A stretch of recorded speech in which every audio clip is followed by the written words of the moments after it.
which we're trying to figure out why it keeps on walking the damn belt off. So, and then another XJ over there. Want to fire it up. Let's see if it walks off now.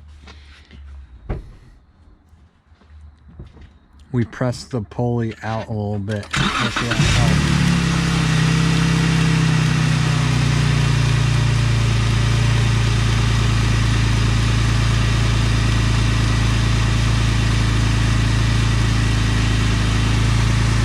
Looks better, even though it's missing a rib. So this XJ is getting ball joints. I take the knuckles to my machinist and have them machine them out professionally.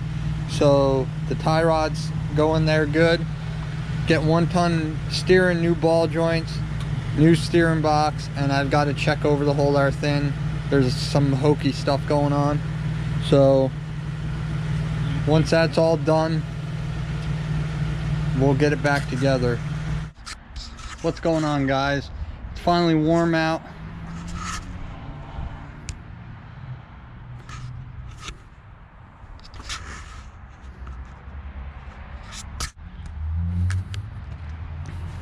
So Blaine's Jeep's basically done. He has to put another skid plate on it because he bent the other one, but all the steering is done.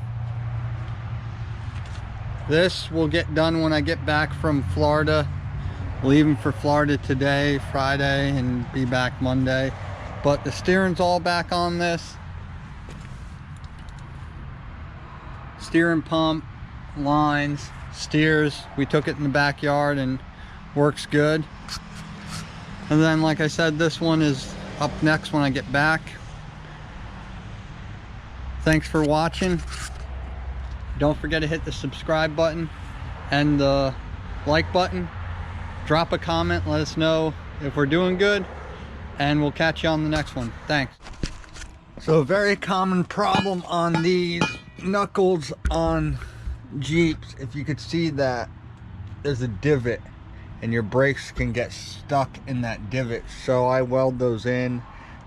That's just from riding back and forth on this. That's how the brakes are designed, which is pretty cruddy, but we'll weld them up and get them sanded back down.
forgot to take off the nut. I figured the new power steering box came with a nut.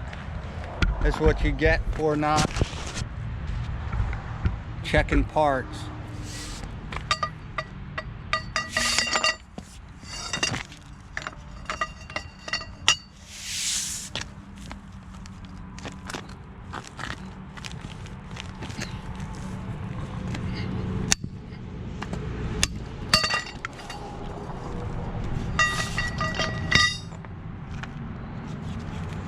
Well, I guess that thing's pretty tight.